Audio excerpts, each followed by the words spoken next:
மானிடராயினும் கூன் குருடு செவிடு pad நீங்கி பிறத்தலரிது.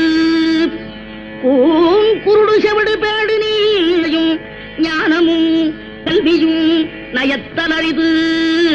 ஞானமும் கல்வியும் நயந்த காலையும் தானமும் தவமும் தான் சீதலரிது.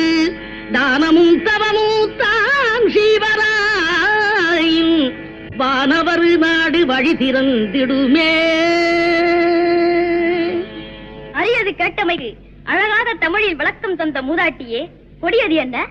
கொடியது கேட்கும் வடி வடிவேலாய் கொடிது கொடிது வறுமை கொடிது அதனினும் கொடிது இளமையில் வறுமை. அதனினும் கொடிது